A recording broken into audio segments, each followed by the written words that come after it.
नमस्कार, राधे राधे, हर हर महादेव। मैं आपका आचार्य देव। आज इस वीडियो में बात करेंगे कलयुग के राजा राहु, मायापति की माया से उत्पन्न माया को क्रिएट करने वाले, रंक से राजा तक का निर्माण करने वाले, और अगर खराब हुए तो हाथ में कटोरा पकड़ा देने वाले, सिंहासन से उतार कर रोड पे टहला देने वाले, सर्वाधिक बड़े राजनीतिज्ञ, सर्वाधिक बड़े कूटनीतिज्ञ, सर्वाधिक चमचा, ठीक है, सर्वाधिक बड़ा मीडिएटर, शेयर मार्केट इन्हीं के अंडर कस्टडी में आता है। गुप्त धन के देने वाले राहु महाराज नक्षत्र परिवर्तन कर रहे हैं। राहु शनि का नक्षत्र छोड़ के गुरु का नक्षत्र ले रहे हैं, जिसका नाम है पूर्व भद्रपद नक्षत्र, जिनका क्षरण नहीं होता, नक्षत्र जो सदा सदा के लिए है, अनवरत हैं। नक्षत्र ही राशियों को एनर्जी देते हैं, उन्हीं राशि से ग्रह एनर्जी संग्रहित करके उस नक्षत्र के स्वभाव के अनुसार फल देते हैं। आपके बर्थ चार्ट पे कोई ग्रह क्या फल देगा, एक तो उसका बेसिक नेचर, दूसरा किस राशि में बैठा है उस राशि का नेचर, तीसरा वह किस नक्षत्र में बैठा है। सबसे जो प्रधान स्वभाव होता है नक्षत्र का, कहते हैं ना, जैसे आप खाइए अन्न वैसा होगा मन, जिसका आप खाओगे उसका गाना पड़ेगा। तो राहु महाराज अभी गुरु के पूर्व भाद्रपद के तत्वों को लेके 16 मार्च से चलने वाले हैं। बाद में ये राशि भी परिवर्तित करेंगे, राशि का दूसरा वीडियो बनाएंगे। भी आज हम नक्षत्र पे बात कर रहे हैं। तो आरंभ से अंत तक राहु महाराज यत्र तत्र सर्वत्र आपको दिखाई देंगे। पूर्व भाद्रपदा गुरु का अंतिम नक्षत्र है। यह मुक्ति का मार्ग प्रशस्त कर देने की क्षमताओं से युक्त है। पूर्व मतलब पहला, भाग्यशाली पांव, पूर्व भद्रपद, तो पहला भाग्यशाली पावों वाला नक्षत्र है।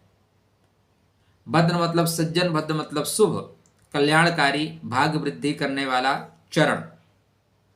तो राहु यहां पे आएंगे तो राहु भी भाग्य की वृद्धि करेंगे। अब आपके बर्थ चार्ट पे राहु महाराज कहां बैठे हैं, इसको जांच लेना आपके लिए परम आवश्यक होगा।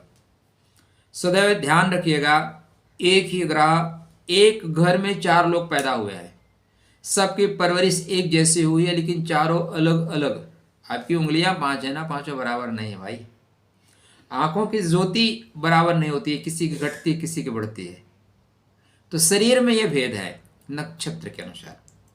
तो वृश्चिक राशि, वृश्चिक लगन के जातकों के लिए राहु महाराज का नक्षत्र परिवर्तन करना कितना शुभ, कल्याणकारी या परेशानी देने वाला होगा, चर्चा का केंद्र बिंदु ही। तो चैनल को अभी तक सब्सक्राइब नहीं किया है तो राहु भी अब जा रहे हैं सुंदर पावों वाले नक्षत्र में, इसलिए चैनल को सब्सक्राइब करें। इस नक्षत्र का आगमन शुभ है, कल्याणकारी है। देखो नक्षत्र पे हम भारतवर्ष में, आप हैं भारतवर्ष में कहाँ है, पश्चिम बंगाल में है तो स्थिति क्या होगी देख लीजिए, केरला में है तो क्या होगी, लेकिन आप यूपी में हैं, मध्य प्रदेश में हैं, अभी प्रेजेंट टाइम में दिल्ली में भी रहेंगे तो अच्छा रहेगा। तो मौसम, वहां की परिस्थिति का असर आपके ऊपर पड़ेगा। राहु जा रहे हैं गुरु के नक्षत्र में, इसलिए राहु पे भी सकारात्मक असर पड़ेगा। एक वो व्यक्ति जो धर्म कर्म नहीं करता, उसको धर्म की संगत में डाल दो, मंदिर में भेज दो, तो मंदिर में जाकर पूजा प्रार्थना करेगा या नहीं करेगा, लेकिन सदविचारों को पकड़ेगा, कुविचारों से दूर रहेगा। तो राहु सदविचारों वाले नक्षत्र में जा रहे हैं, जिसका आगमन कल्याण को बढ़ाता है, शुभता को बढ़ाता है। ठीक है, भगवान विष्णु का प्रभाव इस नक्षत्र पे होता है। उनके कल्याण, उनके चरण कल्याणकारी होते हैं। अजन्मा अनादि शक्तिमान के चरणों में राहु महाराज का जाना, यह नक्षत्र वास्तव में पैकिंग का नक्षत्र है। यहीं से मुक्ति की बातें शुरू हो जाती हैं। यह 3 पदा इसके कुंभ राशि में चलते हैं और 1 पदा इसका मीन राशि में चलता है। तो यह सब कुछ समाप्त करके, पैक करके मुक्ति की ओर बढ़ जाने वाला नक्षत्र है। इसको शास्त्रकार कहते हैं सैया का ये पद है, सैया के 2 चरण हैं। और इस सैया कौन सी है? पूर्ण आराम करने की है, जहां पे विश्रांति शांति के साथ आप आराम कर सकते हैं। यह शोक संतप्त संसार से आपको तारने वाला है। यह नक्षत्र, मैं बात नक्षत्र की कर रहा हूं, लेकिन जब गहराई में जाएंगे तो देखेंगे कि यह नक्षत्र 2 मुख वाला है। राहु स्वतः 4 मुख वाला है, इसलिए आपके व्यक्तित्व में 2 मुखी बातें आएंगी, 2 तरह के स्वभाव आएंगे। राहु पंचम भाव से उतर के चतुर्थ भाव में आ रहे हैं, चतुर्थ सुख का है, इसलिए सुख प्राप्त करने के लिए 2 तरफा आप व्यवहार करेंगे। सामने की चीजें कुछ और होंगी, दिखाया कुछ और जाएगा, परिवेश ही ऐसा है। अगर ऐसा नहीं करोगे तो परेशान रहोगे। तो 2 मुखौटों वाला नक्षत्र, इसलिए 2 तरह की चीजें होंगी। एक इसका मुख, एक इसका पार्ट बहुत सौम्य है, विनम्र है, संवेदनशील है, दयालु है, परोपकारी है, मुक्ति का मार्ग प्रशस्त कर देता है। वही दूसरा पार्ट कठोर है, निर्मम है, क्रूर है, संवेदनहीन है, हिंसा प्रिय है, विनाश करता है, आतंकवादी है।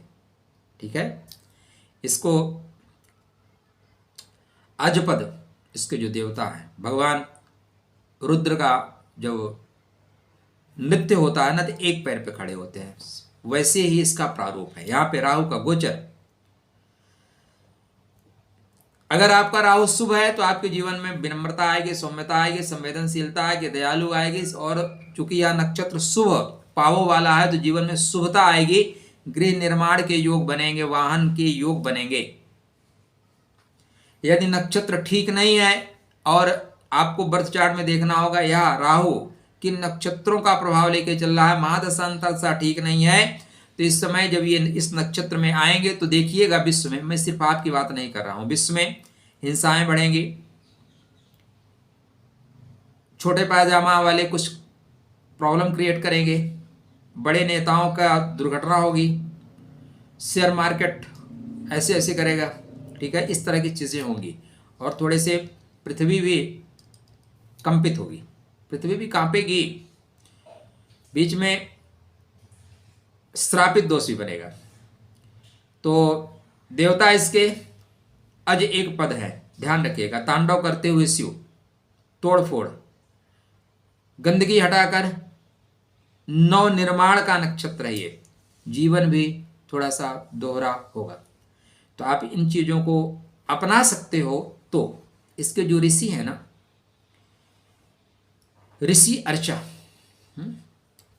रिसर्च का काम करा सकते हैं। अगर नकारात्मक प्रभाव आया या विश्व पे नकारात्मक प्रभाव आया तो विश्व में 2 शक्तियां टकरा सकती हैं। ठीक है, शिव की आराधना करें। या नक्षत्र सॉरी राहु, पहले पॉइंट कर लेते हैं। राहु आपको बुरा देंगे अच्छा देंगे। राहु महाराज आपके बर्थ चार्ट में सतविषा के रूप में सुख के घर में हैं, और ये धीरे से सतविषा में आएंगे, इसलिए राहु अच्छा देंगे। गुरु आपके मित्र हैं, गुरु आपके पंचमेश हैं, गुरु आपके धनेश हैं। सदैव ध्यान दीजिएगा, हम कहाँ जा रहे हैं तो वहाँ पे लोग कैसे कैसे मिलेंगे, उनका नेचर क्या है, वो किन स्वभाव को लेके चल रहे हैं। तो गुरु का नेचर क्या है, आपको ज्ञान देना। गुरु का नेचर है प्रेम देना, स्नेह देना, एजुकेशन के क्षेत्र में आपको गति देना, रिसर्च कराना, ये सारी चीजें कराएंगे। गुरु अष्टम भाव में भी जा रहे हैं, और एक समय ऐसा आएगा गुरु राहु का आपस में एक्सचेंज भी होगा, ऐसा भी आएगा। तो बेहतर संयोग बनेंगे रिसर्च के लिए, खोज करने के लिए। लेकिन वहीं पे थोड़ा सा परिवार से या परिवार के लोगों से अनबन भी हो सकती है। तो यदि आप गुप्त रूप से काम कर सकते हैं, आप थोड़ा 2 अर्थी काम कर सकते हैं, आप थोड़े से जो राहु जनित काम कर सकते हैं, तो राहु आपको डेफिनेटली बेहतर परिणाम देगा, क्योंकि राहु धन के नक्षत्र में चल रहा है। और राहु धन देगा क्योंकि राहु सुख के घर में आ रहा है, और सुख की चीजों के लिए धन तो चाहिए चाहिए। 16 मार्च को पूर्व भाद्रपद के चतुर्थ चरण में आएंगे, मतलब कर्क में, कर्क नवांशा बेहतर फल देंगे। फिर 18 मई से लेके 20 जुलाई तक मिथुन नवांशा में आएंगे। यहाँ पे संभलना है, यहाँ पे संभलना है। गुप्त रूप से अगर सब कुछ कर सकते हो तो प्राप्त करोगे, वरना गुप्त पीड़ाएं मिलेंगी, गुप्त परेशानियां मिलेंगी। 20 जुलाई से व्यापार में आपको गति दे देंगे। व्यापार आपका स्पीड से चलेगा, दौड़ेगा, चलेगा नहीं, आप कह सकते हैं दौड़ेगा। यहाँ पे रोजमर्रा की आय में वृद्धि होगी, ऐसी स्थितियां बन रही हैं। वृषभ नवांशा चलेंगे। वृषभ नवांशा शुक्र का नवांशा है और राहु शुक्र की आपस में पटरी खा जाती है। राहु महाराज शुक्र को अपने ग्रुप का नेता मानते हैं। 21 सितंबर से मेष नवांशा में चलेंगे। इस समय सर्वाधिक जो मैंने कहा कि खतरा है लड़ाई का या विध्वंस का, तोड़ फोड़ का, वो सारी चीज़ें यहाँ पे घटित होती हुई दिखाई देंगी। 21 सितंबर से मेष नवांशा में सुंदर फल प्राप्त करने के लिए, सुफल प्राप्त करने के लिए भगवान सदाशिव की आराधना उपासना करें, आदिशक्ति जगदम्बा की आराधना करें। लेकिन ध्यातव्य रहे, राहु इसके बाद जैसे पूर्व भाद्रपद के तीसरे चरण में प्रवेश करेंगे, राहु कुंभस्थ हो जाएंगे। कुंभ का राहु आपको जीवन में श्रेष्ठ लाभ देगा, लिख के रख लीजिए। हाँ, अब देने वाले ने अपनी तरफ से कोई कमी न की, किसको क्या मिला वो उसके मुकद्दर की बात है। तो आपकी क्षमता कितनी है, आपका गागर कितना बड़ा है, उतना ही सागर में भर सकते हो। गागर ही छोटा है तो क्या कर ले जाओगे।